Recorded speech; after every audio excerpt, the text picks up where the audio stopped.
Okay. It's interesting because the discussion we had before break, it sort of carries on now, and I'm sure that a lot of you will want to actually have your say, which is fine. So if we don't get through the whole presentation, I'm really not bothered. I'll start off, and perhaps it'll be a case of pictures to accompany what you want to say. But please feel free to join in, chip in if you've got a comment. Let's have it interactive. I've briefly told a few people about who I am and what I do. At the moment, I run a charity on mental well-being. I've worked in mental health teams. I actually started off as a teacher. And some years ago, I had postnatal depression. And I guess finding my own routes to recovery inspired the writing of some of the books that some of you have seen, the Thrive approach and some of the others. So we're going to start looking at, although I've called it Finding New Hope, it really does follow on from that. If I'm not ill, what am I? That's the thing to bear in mind. Right. I don't know whether you know Krishnamurti. I love his work. It's no measure of health to be well adjusted to a profoundly sick society. And is that what we're trying to do? When people come into the system for all sorts of reasons, but very often through their own traumas, their own difficulties, life difficulties, are we trying to sort of squeeze them into a system, a box if you like? Are we trying to make them adjust to what for them has been a pretty sick society? And I'll throw it out to you. What is normal? Has anybody got any answers? What is normal? What is mental illness? Ooh, might they both be abstract concepts or even mythical? Is it the Emperor's New Clothes? The little boy that says, excuse me, there's no such thing as schizophrenia. And at that point, you're stunned into silence. They're quite subjective, aren't they? So one person... Sorry, Carla.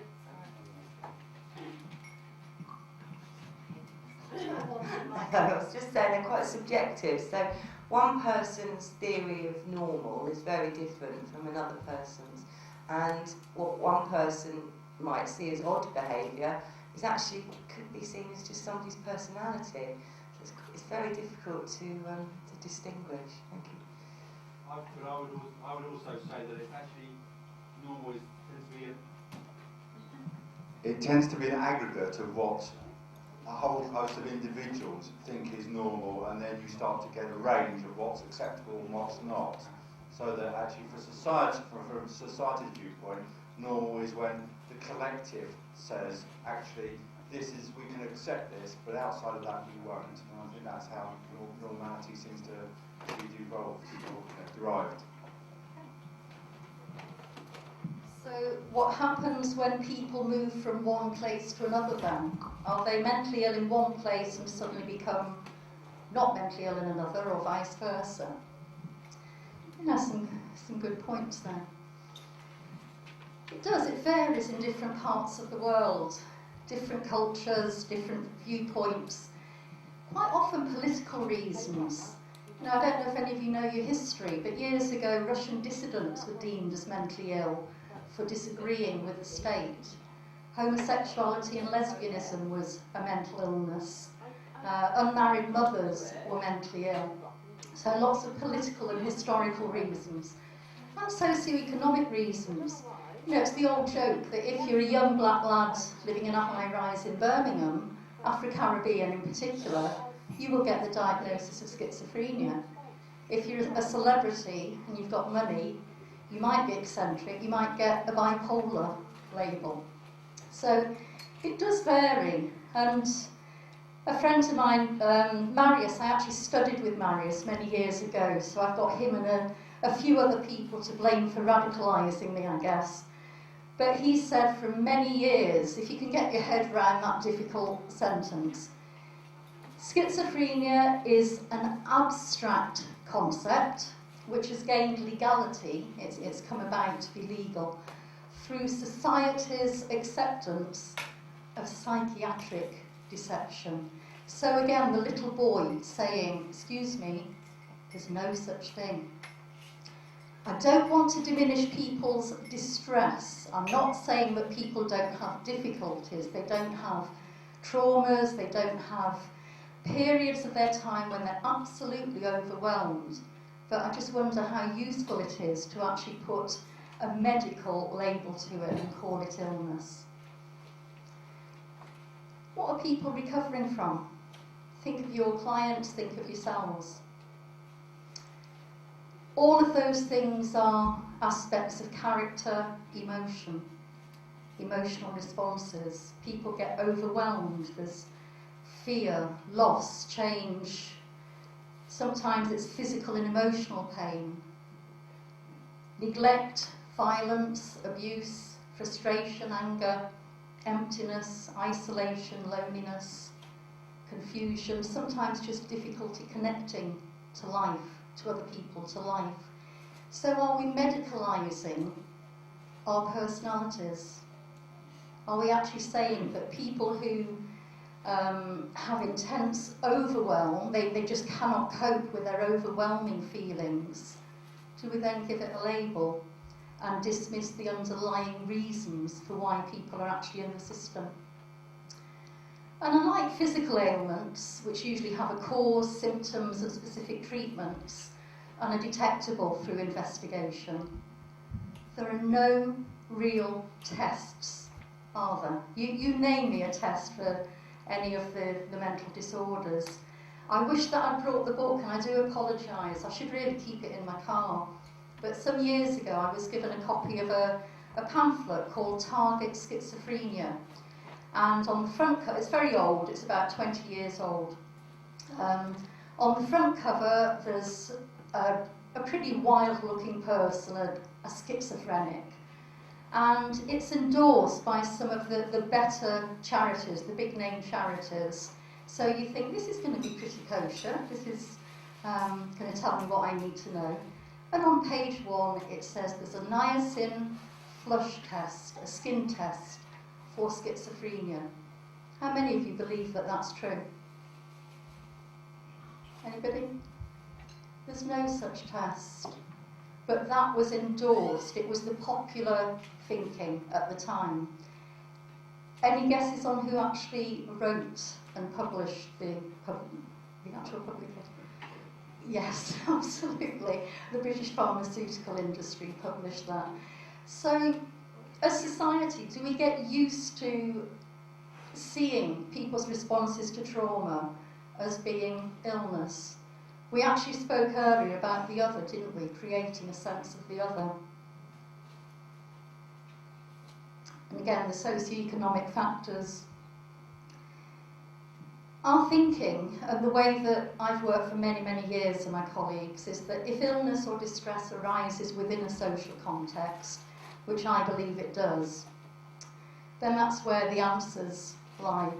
A pill might be useful in the short term, and for some people for a certain length of time. But over the long term, reliance on the pill tends to prevent and hinder true recovery. That's not me after last night, I promise you. That is no comments to certain people. That is actually a true picture, that's not a composite. Any guesses? It's from America, it's from a website. Any guesses what that wonderful uniform is about? Is it rip-proof clothing? It's a good guess. It's clothing for people in a psychiatric institution.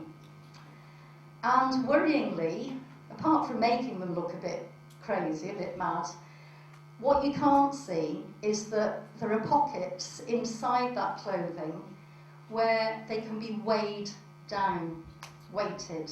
And that's still used, that is sold on the internet in America and the States. What about the new thinking then, if I'm not ill? And you can bet your life that the people that are going to be in the institutions, I've done quite a bit of work in America and across the world, and I have to say it doesn't vary. The reasons why people become distressed in Kenya, in the Gambia, in Australia, in America, they're pretty much the same worldwide, believe me.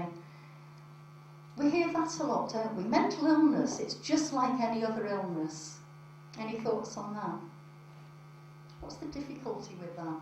Mental illness is just like diabetes. Any thoughts?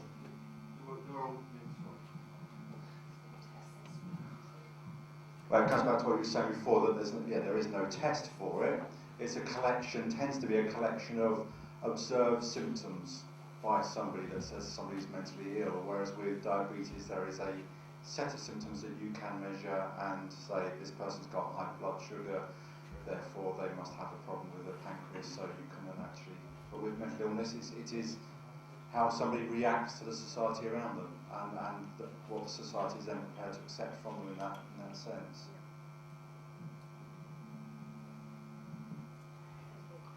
Oh, sorry. And of course, if we look at some of the so-called symptoms, I prefer to call them consequences or life behaviours or strategies. Hearing voices is not a symptom to me, it's an experience, it's a consequence of life trauma, and we can do an awful lot with the voice hearing experience. Same with psychosis. People develop unusual thinking, but they do it for a reason. It's within a social context, it doesn't come from nowhere. And self-harm, self-injury is probably one of the most difficult, I think, for many workers to work with. When the client is cutting very severely, burning very severely, overdosing, they are possibly putting themselves in danger, although there's a huge discrepancy between attempted suicide, obviously, and self-harm, self-injury. But it's a coping strategy to all the life experiences that we've spoken about before, that I showed you on screen. So is it a helpful comparison to tell people who are self-injuring to survive, you're ill, you've got whatever personality disorder, you have bipolar disorder, you have schizophrenia, if people are hearing voices, or psychotic. I don't know, I'm throwing the ideas out to you to discuss in a little while. The difficulty is, if we reject as society the notion of illness, we have to do something different, don't we? And we've become very complacent over the years in accepting that mental health services, a pill, our traditional ways of treating people are going to make a difference. Very sadly, they don't. Does anybody know the recovery rates? Full recovery, going back to work and full living. Can anybody guess? It's a third. 33.3% of people recover using medication, but that figure hasn't altered for all the years that we've been improving the so-called medication. So we've got, is it 67%? Is that right? Could I just ask, what constitutes recovery though? How would you measure that 33%?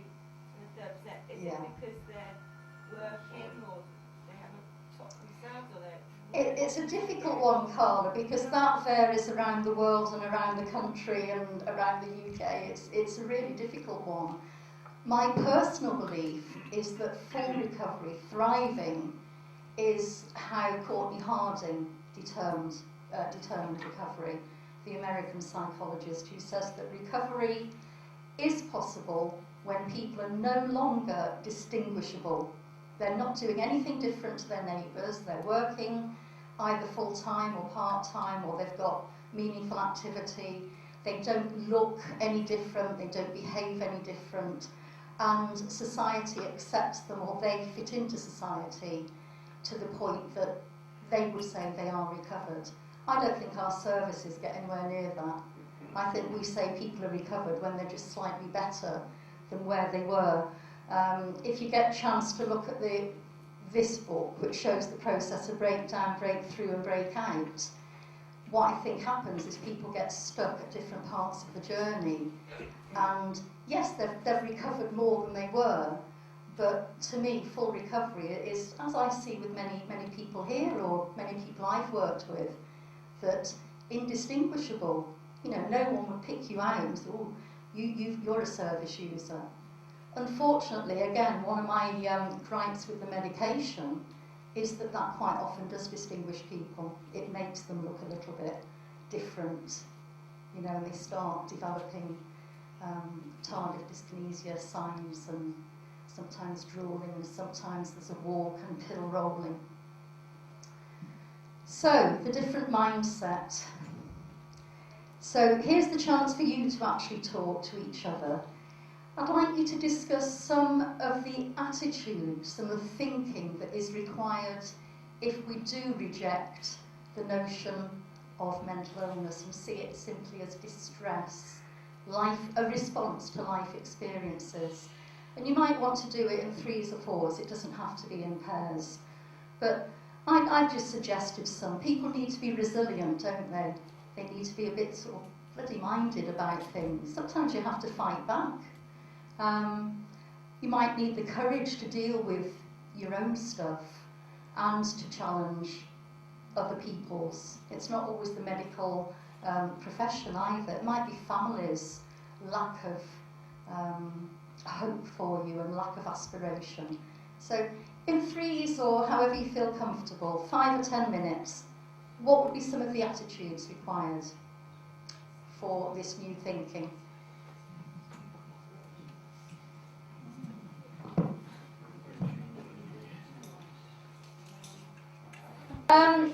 Could I have just perhaps one person or two people from each table willing to feedback, please?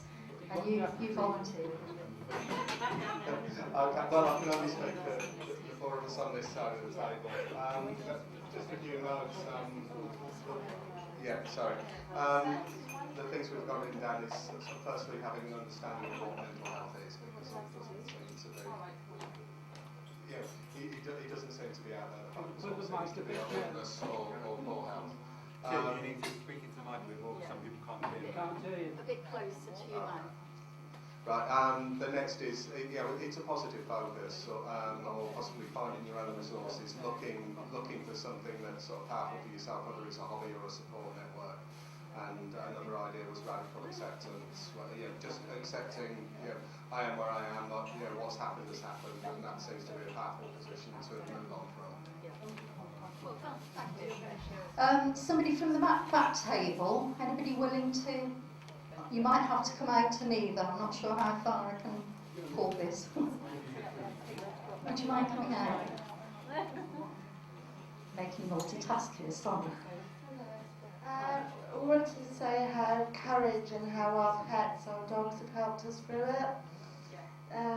That was basically it, and how you need courage to get through your mental health, and how friends then help you that way, and how the different resources, whatever drop-in theory also helps you. And that was it. Well done, you've just summed up Thrive. I can miss about 10 slides out, well done.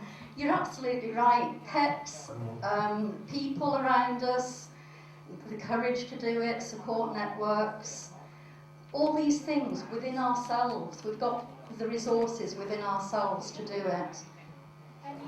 Any more at the back? What we were going to say is that you have to accept some sort of personal responsibility that you want to change, that you need to change. Sorry. Yeah. That you need to, before you can do any of that of having courage, you need to accept that actually the road to where you want to go actually lies within you and not with other people. Without that, you can't make those other steps, really.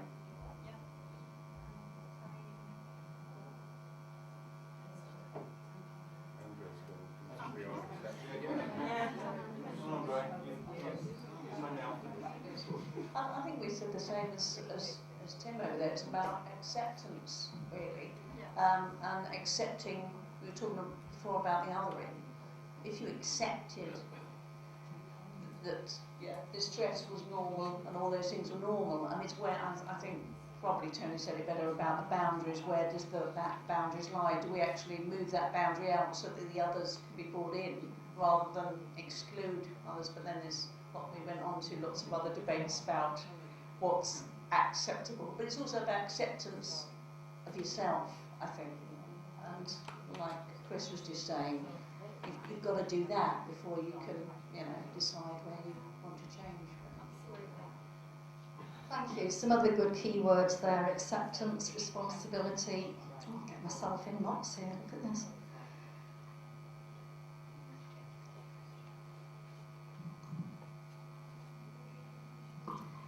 I know there's the workshop going on downstairs about changing the language, and I do think that's something that we could all do if we think about it.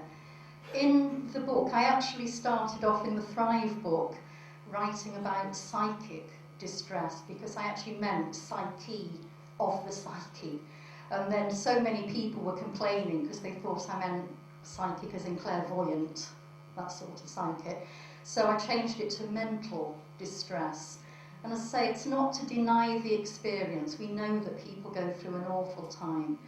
But if we actually change the language, and even things like bipolar disorder, if you think of the highs, the two poles, the high and the low, if we actually talk about what it feels like, we know more how to deal with it. A friend of mine used to say, well, actually, it's not me that suffers, it's my wife, to be honest. Because when I'm high, I've got so much energy and I really don't know what to do at 3 o'clock in the morning, and I just need to get out and go up the hills. He lived in Scotland. Go up the hills and get on my bike and just go. And sometimes by changing the language, it tells us more about what to do with the difficulty. Auditory hallucinations. I know not many people do talk about that any longer, but what's that about? Hearing voices describes it so much better, because a hallucination, you're implying that it's not real. But believe me, people who hear voices, they're very, very real to them.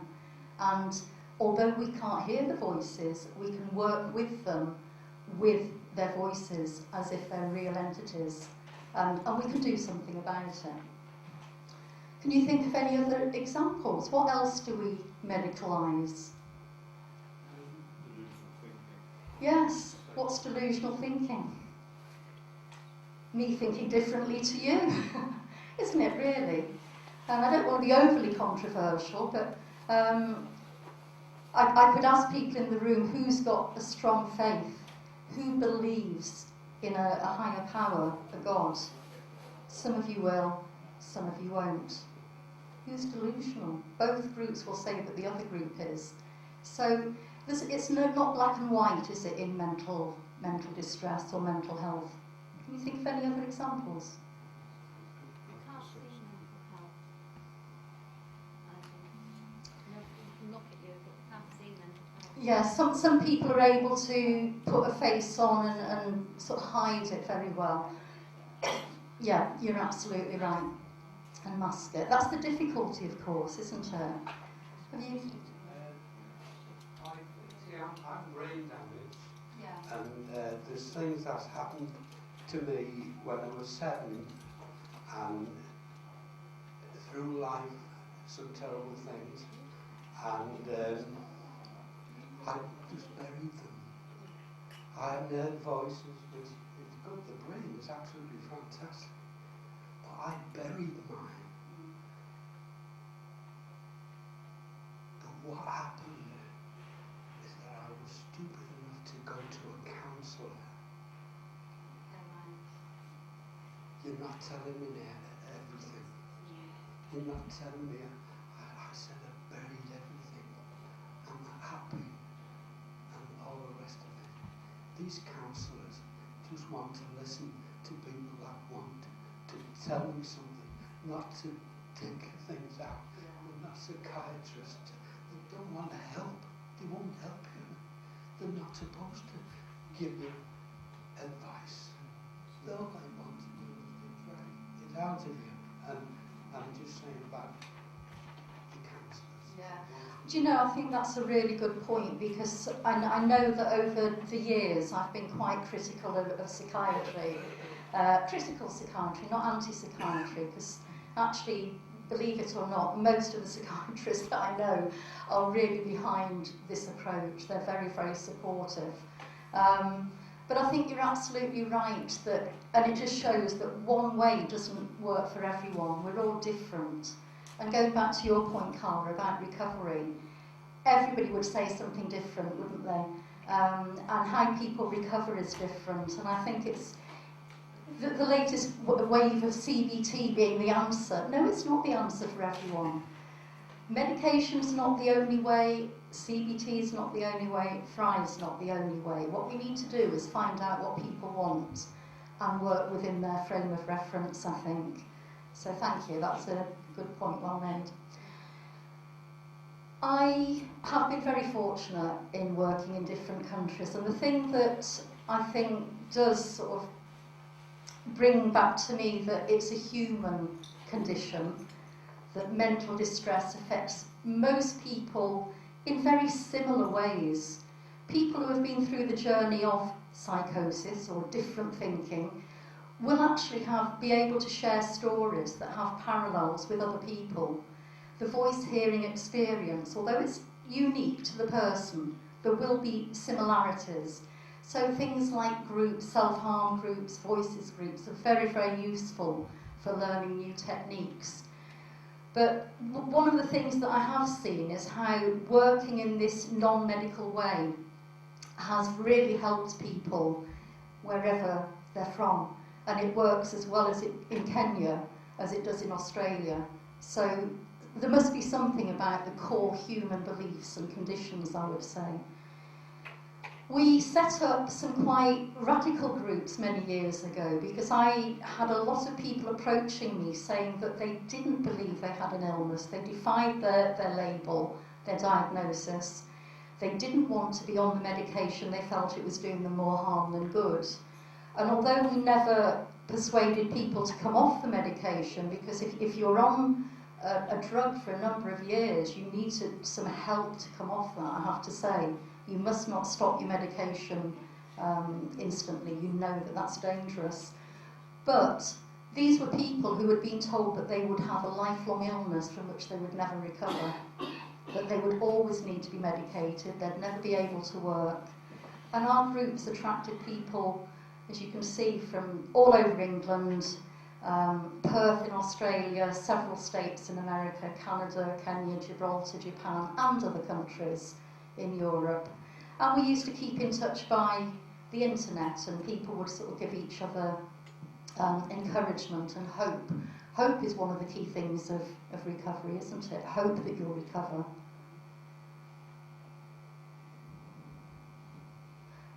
And I don't know about you, but I've yet to meet anyone that I've worked with over the years who hasn't had some trauma, some difficulty. So I really don't understand the biochemical theory, because surely there would be so many people in our systems that had no trauma whatsoever, that life had been happy, no difficulties, if that theory were true. I think you'll know yourself that just about everybody that we work with has some trauma, sometimes unresolved, sometimes buried. People can do different things. The gentleman at the back said he pushed it down, and that's fine. Some people can do that and move on. You know, it's unfair to drag the story out of people. Equally, other people can't just put it in a box and put it to bed. They do need to work with it. And that was why Thrive was developed, that if people want to explore the sort of interactions between their life experiences and current distress. The thing is, they get the information, but they're not giving you any to help you. You know, I can't think of the word. No, and I'm afraid that's partly what counselling is about, though.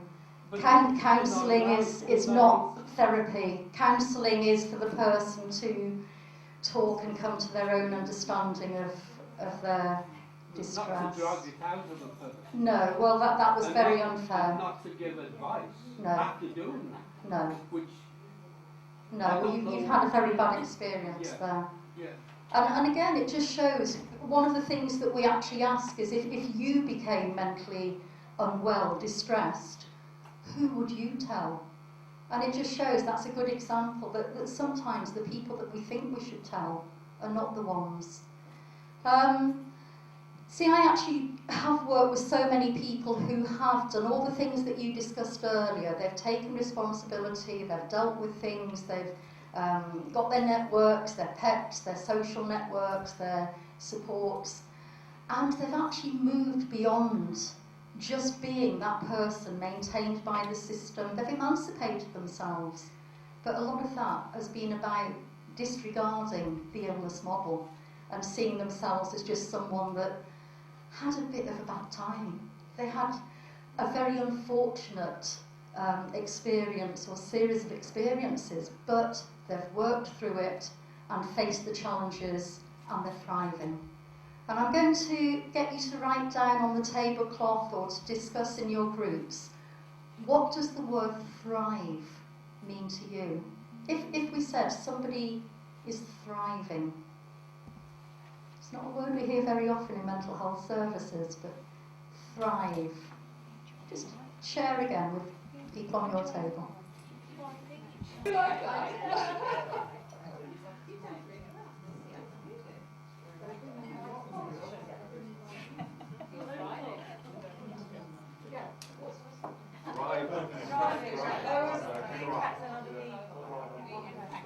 The impact. Oh, yes, I asked a difficult question. In that we can take responsibility for ourselves to thrive, but don't we also have a responsibility to ensure the people around us also thrive? So the people that we're in relationships with, our children, our partners, our families, shouldn't we also be aware of our responsibility to enable them to thrive as much as ourselves? Yeah, that's a good point. And what does the word itself? No, you I don't know, I'm just being. Do you want to say anything? No? Any other words? It was growth for us. It was about, essentially, we came to the conclusion that thrive was about growth and development, essentially, at a personal level. Thriving. Weeds. How do weeds come into this? Weeds thrive. That's it. Yeah. It's important to remember weeds thrive. Yeah, they shouldn't be called weeds. That's discriminatory. We need to bring weeds in. Yeah. This is Gardener's World. This is what I was thinking about, is when everything clocks into the right places, and that's very much of what you were talking about, I think. And also my mate was saying that also they should be talking about mental health in schools and have it in, like they have their sexual health, but they should also have a thing about mental health as well. A very good point, and I have actually I've taken Thrive into schools, and some of the facilitators around the country go into schools and abroad as well. But you're right, because children need to learn about mental health rather than mental illness, don't we all do? You know, the focus is on mental illness, and it's the wrong way round. And hence the well-being and Thrive was meant to be all about well-being for everyone. A lot of people have said that reading the books, it's as applicable for someone going through a divorce or losing a job as it is for somebody that's had a life trauma.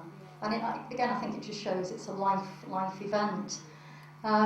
What does the word thrive mean to you? No, I was thinking more on the fact. See, I was working when I was 74, and the thing is, she was a friend of mine. All my cousins were friends, but the thing is, I couldn't remember one. We were having a cup of tea. I couldn't remember one thing, and she said, "It's old age." She said, "It could be, but I've been brain damaged." And she started laughing. I said, "God, stop laughing." Well, again, people's responses without thinking to mental distress. Yeah. But you look at me now, I'm the happiest person alive, I'm sure. See, that's what's angry. I mean, I can cry 1 minute and that's really good. It's good to show your emotions. Most Yeah. of the time I'm laughing. Jill will tell me that I'm the happiest person alive. I have a dog. Everything to make happy. Any other thoughts on Thrive? The word thrive means to me, Do you want to come out? no, it's okay. It's being active, being busy, like, you know, that's another word that comes to me, like, you know. I think you're right, yeah. We always say that if people are hearing voices, get active, because the voices are so much worse when you're on your own doing nothing. If you actually get active and do something, then it might not be the only answer. We need to do lots of things, but it's one thing that can help. Any other thoughts on Thrive?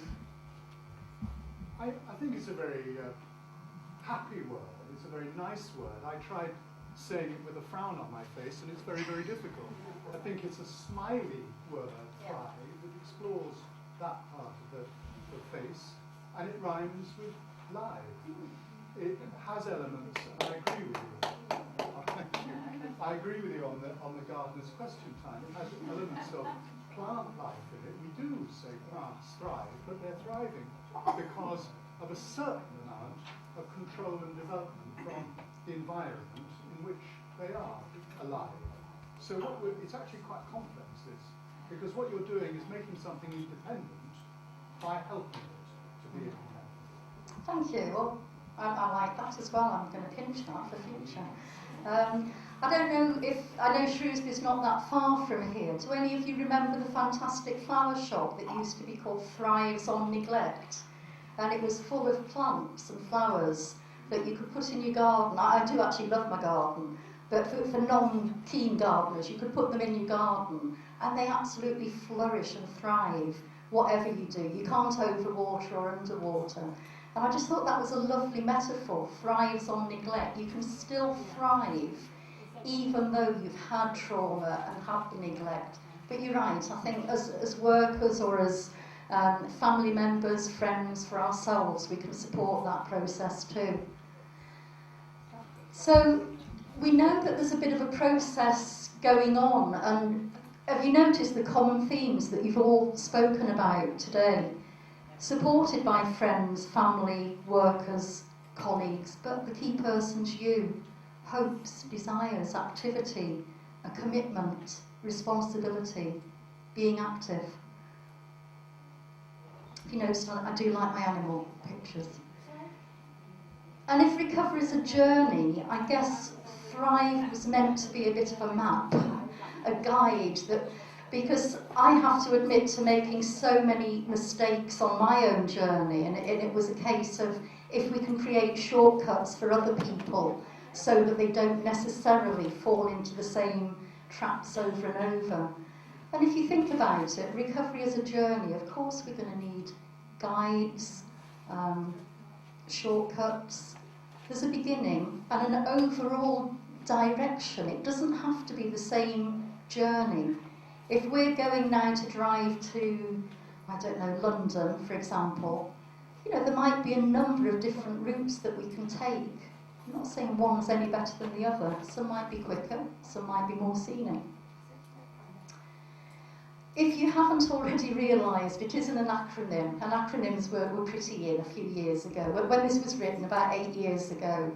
And it stands for what I think are some of the core elements of recovery. Over the years, I was very fortunate that I learnt about recovery in America about 18, 19 years ago.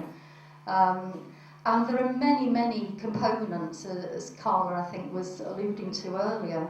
But generally speaking, they can fit into one of those parts of an acronym, one of those elements. Time, healing, resilience, interdependence. That means doing to and receiving from others. None of us are entirely on our own. We're all reliant on other people. Even to be here today, we've had to rely on lots of other people, and other people have relied on us. Vivacity, that lust for life. Think Iggy Pop dancing around at whatever age he is. Vivaciousness, we hear more often than vivacity.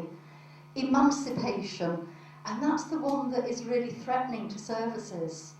And in America, where we've had thrift facilitators for many years, because the emancipation they just don't get and don't want. But then again, their system is built on different financial structures, so you know that they have to keep people in the system to get any sort of care at all.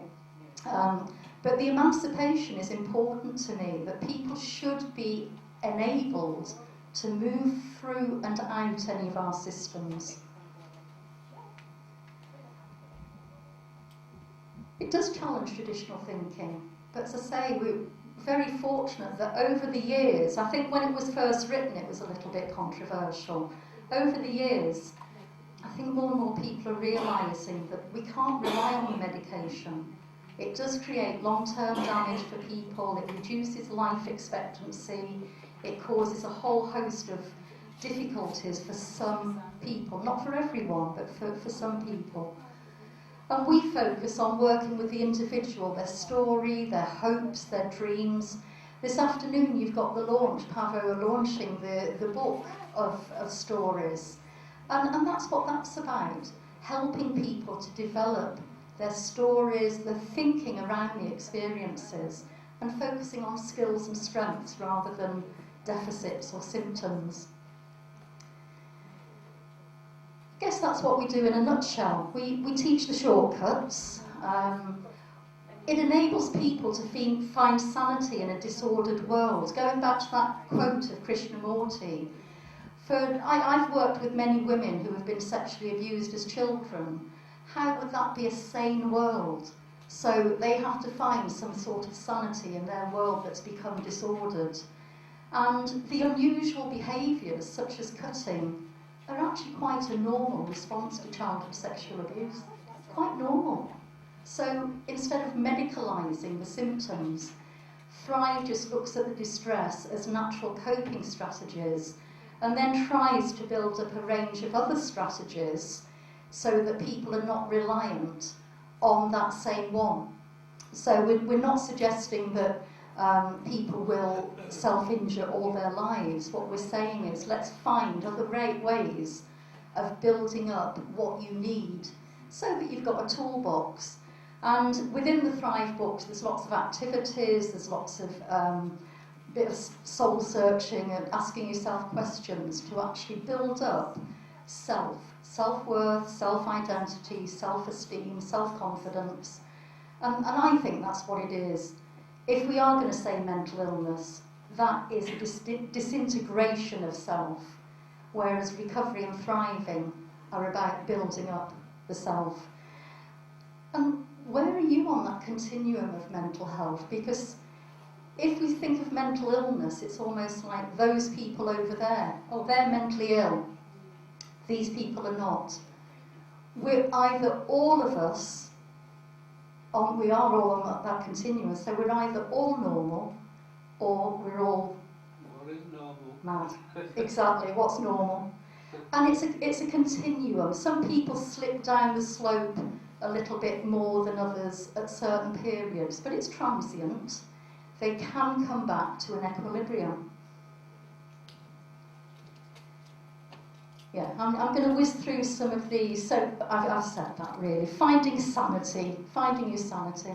That's one of our Thrive facilitators in Sandwell, Lydia. She was in the system, she was in the mental health system, and then decided that she wanted to give something back, which I've heard people say this morning, it's a common theme, the Survivor Mission. And she now works as a support worker for Reach, the charity up in Sandwell. And as you'll see on the next slide, well, I won't spoil it, I'll show you what she's doing on the next slide now. But we believe that the individual is the expert of his or her own experiences. I don't tell people what to do or what to think or how to recover. What we do is set out the range of things that they can do for them to pick and choose what suits them. And if it is past distress that is creating a problem, we enable people to explore it, but we actually do it, we don't do it as you suggested, at all. What we do is doing it through activities, and we do it anonymously. So if there's time, I'll show you a brief activity, but instead of asking somebody to pour their heart out, I would just say, you know, that thing that happened, let's call it letter A or number 1, and we explore it in terms of the legacy. How is it making you feel today? If it's not impacting on your life today, no point exploring it. If it is impacting on your life today, let's do it safely, but you don't have to tell me all the ins and outs. I think there's too much, as you said, I take your point. I think that too often people tell their story over and over and over to different workers. There's Lydia, she's off to, where's she off to? I've got a couple of different people off to different places. She's off to Kilimanjaro, that's right. Somebody else is off somewhere else, trekking Machu Picchu or somewhere, one of our Thrive facilitators. Thrive, they're the key elements, and we don't even have to work through them in order, but they're the sorts of things that we would explore. People need time in exploring their issues safely. Recognising loss and grieving, building the coping strategies, building skills, learning to live with others, giving back, enjoying yourself in the here and now, feeling alive. And then I heard on this table somebody came up with that word, rights. You know, people in the system lose a lot of their rights, don't they? They're not able to travel to other countries sometimes, they're not able to get insurance, they're not always able to vote, they're not always able to get the jobs that they want or the courses they want. They're not able to adopt. A friend of mine was turned down for adoption. So people who come into the system lose a lot of their human rights. Some of the words that we've come up with: growing strongly, vigorously, prospering, advancing. Can we, any of us, say that we are at a position where we have thrived, or are we all working towards thriving? That's another question. It's about rediscovering new things each day, I think. And the amazing lady Maya Angelou, my mission in life is not merely to survive. How many clients do you know who are just trying to get through each day and just surviving? What we want is for people to really blossom, grow, be a survivor, one who has overcome. Some of our outcomes, and one of the things that we have done around the country over the last 7 years is to set up Thrivers groups. And they're usually short groups of an hour or so's duration that workers run in mental health teams, in day centres, in organisations, using some of the techniques in the book just to help people explore their difficulties and to move them towards thriving. And when we first set them up, I don't think we had any expectations, if I'm honest. We just wanted to offer people a choice. But the outcomes have been tremendous. People returning to work, returning to study, getting relationships going, having children, getting their lives back, being emancipated, because they do those things. They reject the imposed concepts of illness and disability.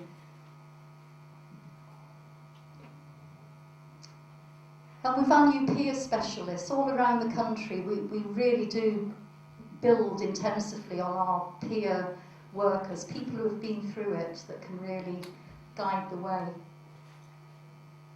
With our peer programmes, we actually regulate and look at, it's very intensive training, so we do set professional standards.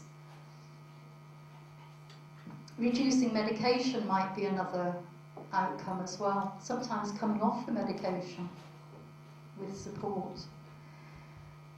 Rafia is a worker for Mind in Birmingham who have made this mandatory training. They've seen such a change in their workers and in their service users that Mind in Birmingham, now this is their official training, and the trust, Birmingham Solihull Mental Health Trust, are actually incorporating it as well. And she says there's loads of models selling recovery, loads of them out there. But the reason that Thrive's different is that it does actually go that final step further. It's the final limb, but it doesn't create dependence, it doesn't maintain people, it challenges, gently challenges, and throws back the emphasis of responsibility onto the person so that they can, and they do, lead themselves with support to full recovery.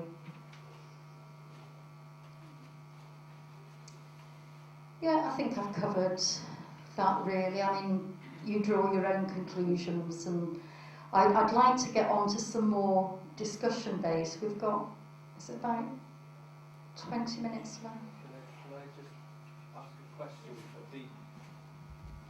The bit about the bit that you've got in there about recovery, it seems to me that, I mean, well, if there ever was a kind of radical element to this, one that kind of challenged service provision and how it actually looked, that element has been taken out of it. Those that actually provide services now have quite easily managed to absorb notions of recovery and found appropriate models that fit within what they think the recovery, an appropriate recovery model can be, and therefore it's kind of workable for them, and it's de-radicalized as a consequence. So it's no longer a kind of radical notion and a challenging notion.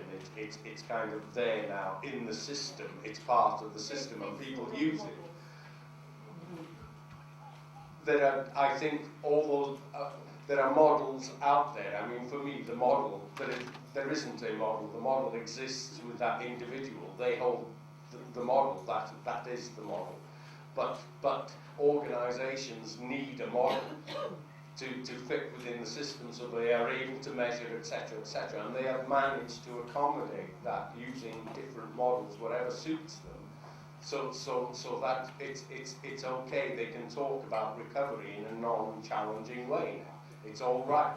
Nothing essentially has changed. My question is, in terms of the radical bit, I am interested in what you call emancipation, and how you actually, is it time to actually change the discussion and move the discussion on from recovery to emancipation and what I would call liberation, because that, I think, is a concept that agency would find very difficult to actually absorb and control, and it actually takes all that out and puts it in the hands of those who are actually using services.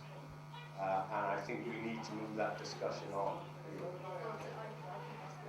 Do you want a job? I too love, I think that deserves a round of applause actually. I think that is fantastic. I would say that was one of the reasons why I wrote Thrive, because this was my little angry rant. For any of you that have picked this up, I do stand by it, but it was when I was in my angry phase some years ago about how certain service users were cherry-picked because they would say the right things and stand up at conferences and, you know, do their bit and never challenge the organisation. And Thrive did set a challenge. That's why 8 years on, it's still not that popular in England. It's more popular in Australia and America than it is in England. But it takes a brave organisation to look at that. And yes, I think absolutely the time now is, even the word thrive, perhaps we should sort of, get rid of the thrift bit and focus on the E, the emancipation. Because I think you need all the other bits in order to get there. You've got to build people up to a place where they're able to emancipate themselves and not come back. That's just a revolving door system. Yeah, absolutely. And all I'm trying to say is that we need to, at the same time, shift the argument from it being about, it's not a medical argument, it's a political argument. It's political. You're absolutely right, absolutely. And Well, exciting times, because I think if some of you in this room are at that level of thinking, that is fantastic, because around the country, this is contentious, this is really contentious. So the idea of the emancipation being the focus, you can imagine. But, as I say, we're building up with a few people around the country, the Thrive facilitators, all thinking the same. And I think you're right, I think it's about the person themselves, freeing themselves. You know, and if you look back in any civil liberty movement, take the suffragettes, you know, they weren't awarded the vote, they didn't get the vote. Nobody came along and patted them on the head and said, here you go, you know, have the vote. They actually took the vote back. So emancipation is about freeing ourselves of restricted thinking and standing up for what we believe in and doing it differently. And, you know, I like your point that for many people you can do that within services. We can infiltrate services, we can have radicals within services, but it's about everybody working together too. And I guess one of the things that the approach is slightly different, although it's challenging, it's based on truth. There's not a lot that you can dispute about it, if I'm honest. I don't think. So let's see what the next DIY Futures, or whatever it's called, the next time round when we're all congregated together. Emancipation. I'm going to move forward because I'd like to go on to give this back to you. Are you thriving? And that applies to workers, to all of us. And it's a question that I sometimes have to ask myself. There are days when probably I'm not doing the best that I can. But it's a good one to ask yourselves. And one of the reasons that Thrive works is that workers themselves have said that it's quite a therapeutic tool for them, as well as being a useful tool. And you're quite right, Tony. Years ago, we would see recovery centres suddenly spring up in England. You know, it used to be the day centre, and then all of a sudden it was the recovery centre. They're not doing anything differently. They're still doing the same old thing, but under a different banner and different wrapper. So, are we thriving? What does it take for us to thrive?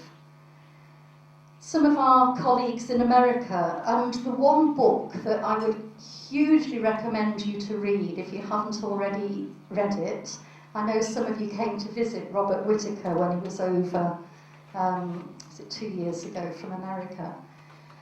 Anatomy of an Epidemic.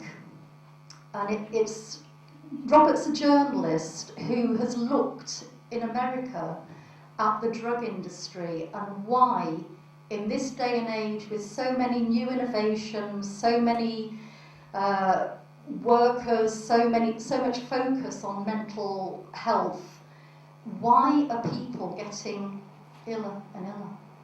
And his conclusion, sadly, is that actually the medication that people are given in America and in this country and all over the world to help them recover can actually hinder the recovery. It keeps them stuck because some of the side effects and some of the lethargy it creates, it's not that you feel so much better, it's just that you can't really be bothered to do anything about it. So it tends to actually keep you stuck. And in that process of breakdown, break through and break out, getting stuck is the real the killer, to be honest, because once people get stuck for many, many years, it's very difficult for workers to shift them. And most of all, we've said it has to be hope. You have to hope that people can and do recover. We know that people recover. So one of the things that we would do is looking at timelines. With the time, on the training that we do, we look at each of the elements separately and we give exercises and we look at in detail about what we can do. Does anybody know what a timeline is? It's a very useful way of getting people unstuck. Try it on yourself. All you do is draw a line. You put the date you were born at one end, today's date at the other end, all the positive life events at the top, all the negative life events at the bottom. And as I said, we don't need to know what the negative events are. We can just call them numbers 1, 2 or 3. But you bury them. Sorry? Bury them like I do. Well, some people do, but the problem with for some people is that when you bury them, they can resurface because you can get triggered. So for some people it works, and other people it doesn't. It doesn't work with me anymore. No.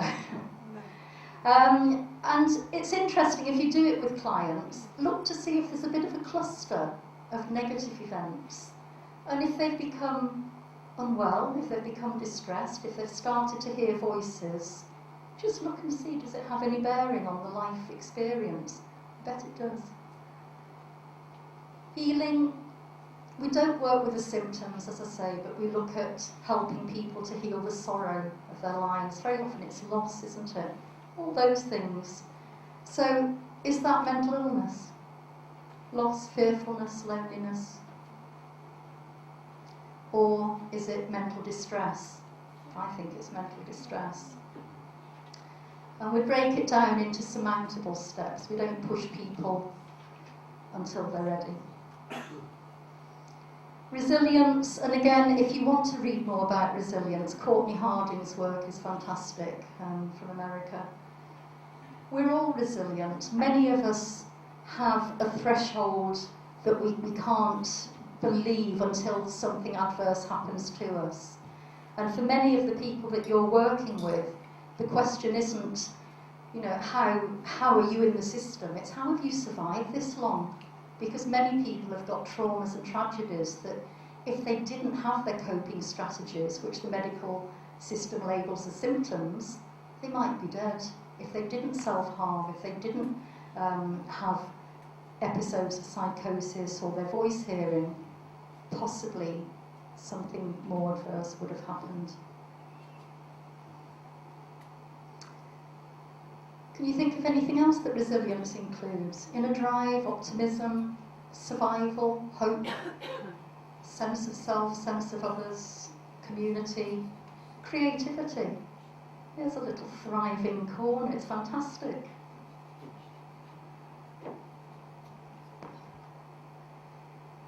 And I guess that's what, it's summing it up, that to me is what Thrive does. It helps people know themselves on the journey. And of course you're right, because knowing yourself and knowing what you want and don't want, knowing your rights, knowing what's acceptable, what's not acceptable, it's all part of the emancipation, isn't it? Music is done. Music's a fantastic one. Absolutely. It Yeah. saved me. Yeah. And Me too. it saved me. I go around pubs. What sort of music do you like? Oh, jazz. Oh, There's lovely. no other music. Except jazz. Some serious stuff as well. But yeah. Fantastic. Django right now. Are you a good singer? Oh, yes. I'll give you the mic in a minute if you fancy. So. Well, I could do, but I need my guitar as well. Anybody got guitar? Jane should have organised it. Oh, at the drop of a hat. That's what We'll hum. it's called Thrive, I think. I was going to say, I think, do you know that's how we finish sessions in America? Oh, Somebody comes out the front and sings. So That's nothing. I'm making, at the bottom of the field, I've got the canal, I'm making canoes and boats and all the rest of it, I'm going to talk to you afterwards. I'm going to show you some. I will, absolutely. You keep on talking. Interdependence, we're just summarising now, moving beyond just me, just you. It's doing things to and for each other. Vivacity, looking at ways of discovering pleasure. I shall speak to the gentleman at the back who seems to have found quite a varied number.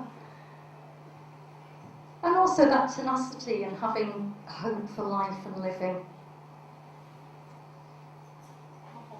Laughter. Have you seen the dog? It was his birthday and his owners did buy him a cake and they had a party, but can you see his expression? He loves it. He's smiling. There we are. I was racing through to get to this one because, as you said exactly, liberation, release. Emancipate yourselves from mental slavery. That should be our motto, shouldn't it? Bit of Bob Marley. But it is a political act, and I've seen how quite frequently people that challenge the system get crushed. They can, not always, but they can get crushed further. That's all right, you show off, bit of vivacity.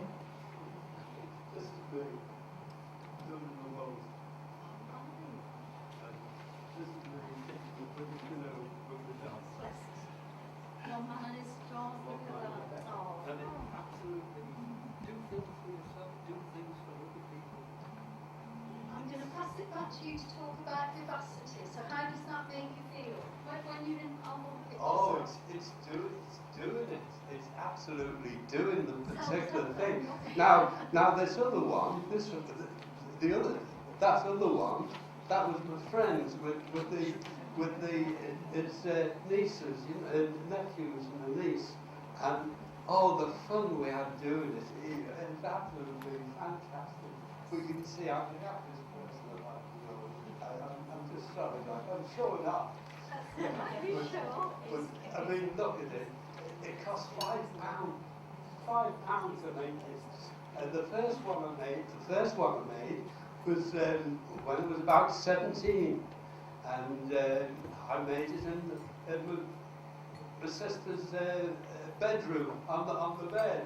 I had all the wood cut and everything, and I stuck it all together, and I took the sheet off the bed, and I put the sheet round, give it a coat of paint, and off we went. But that's Thrive. Oh, incidentally, I'm going back when mental people be finished up in the workhouse. And I remember I was there then. No.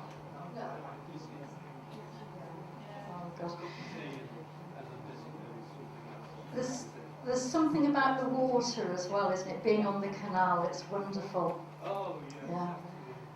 We had a canal boat just for a short period of time. I haven't got it now. My partner and I rented it, and we used to use it as floating support, literally.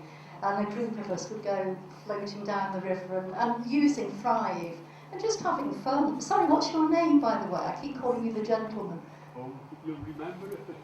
I don't want you to remember me. What's I think it's on Nico. Stan. That's the word. Stan the man. Okay. Well, thank you very much for that, Stan. That was brilliant. You're saying the right things. You're saying the right things. Well, it's what other people have told me as well, I have to say. That's why I can say it's the truth, because this is working with people that have told me their experiences, and they're all documented. And I don't know if you've seen that Zimbabwean proverb. I love that. Until the lion tells his side of the story, the tale of the hunt will always glorify the hunter. And Thomas Saz, who, again, if you don't know, please read up on people like Thomas Saz and Lauren Mosher, some of the great radicals of our time. But Thomas Saz said, there's only one question to ask, 2 words. Cui bono? Who benefits? Who does benefit from mental distress? So these are what we would do with the emancipation session. We would recognise the importance of you as you. People are different. You know, be proud of who you are. Know and believe in your rights. Get information, not propaganda. Get a range of information. Take power, seize power. Personal responsibility and self-control. Raising your own expectations of self if other people around you won't raise them. Acknowledging and knowing a little bit about the politics. Recognising that you are the expert of your experience. If I'm working with someone, they are the expert of their experience, not me. It's a privilege if they'll share their experience. Reclaiming your future and living your life, not your labels. Labels are pretty arbitrary, aren't they? I'd like to give this back to you just for a few minutes, and if possible, I'm going to see if I can get the video up. So, Tony, can I get you to go round and see if anybody's got final comments while I do a video, please?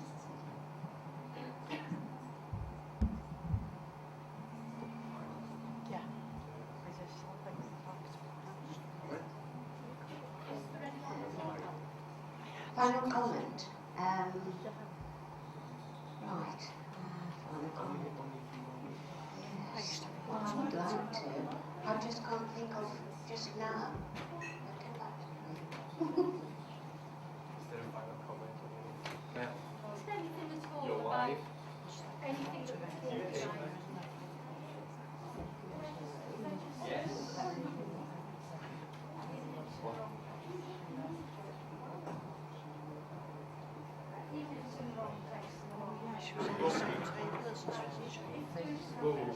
Do-it-yourself just doesn't continue.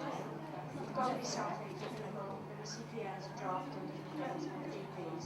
There's got to be something in place for people who are ill at home. Agreed? Say. People need to know. Yeah. To know. I'd like to say, you've seen what I do for myself, but you get more out of doing something for somebody else. There's no doubt. You do it for somebody else, and it gives you great satisfaction just to see that smile.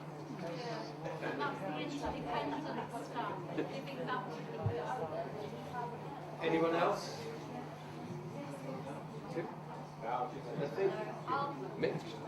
Tony, I'll put the video on then if nobody else.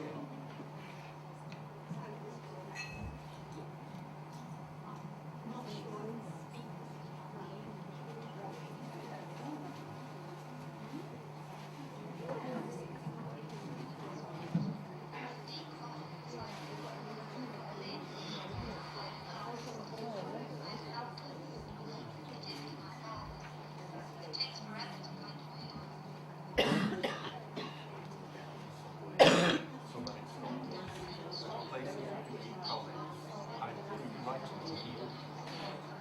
I'll let it play and then I'll read it.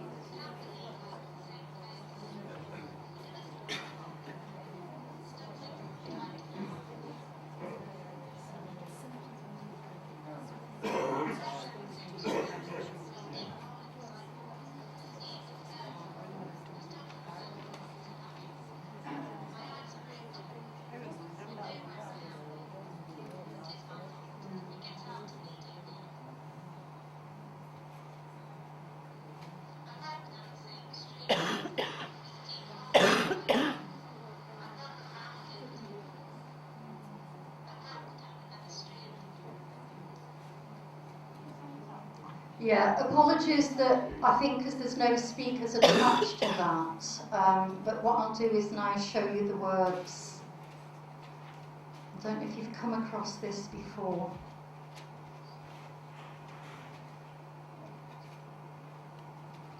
How do I get? Does anybody know how I get the full screen back? Is that it?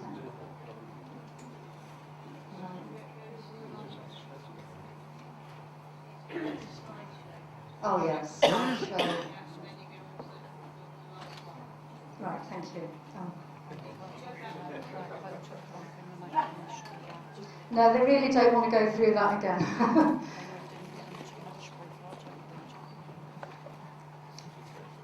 It's right at the bottom, yeah.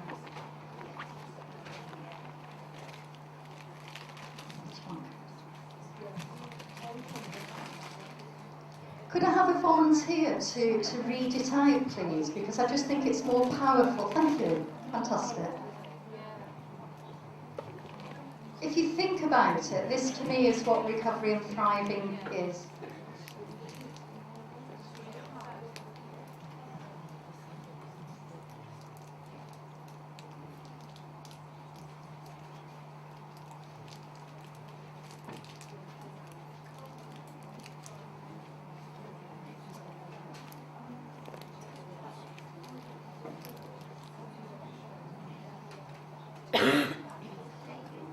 I walk down the street, there is a deep hole in the sidewalk, I fall in. I am lost, I am helpless, it isn't my fault. It takes forever to find a way out. I walk down the same street, there is a deep hole in the sidewalk, I pretend I don't see it. I fall in again. I can't believe I am in the same place, but it isn't my fault. It still takes me a long time to get out. I walk down the same street. There is a deep hole in the sidewalk. I see it is there. I still fall in. It's a habit. My eyes are open. I know where I am. It is my fault. I get out immediately. I walk down the same street. There is a deep hole in the sidewalk. I walk around it. I walk down another street. And just finally, Karen, one of our Thrive facilitators, told she'd never recover, never come off medication. She's now a social worker. And if you look sideways, you're going to all look a bit crazy now. Can you see the praying rocks? Look that way. So sometimes it's just a different perspective's needed. Thank you very much.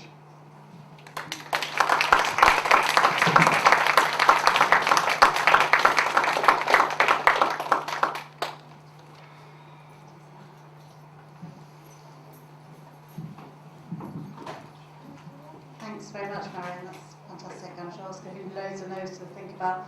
The next thing that's happening is the launch of the PMHA new website and stuff. So just give us 2 minutes to sort out the techie stuff. But that's happening next, and then after that is lunch and a bit of a break.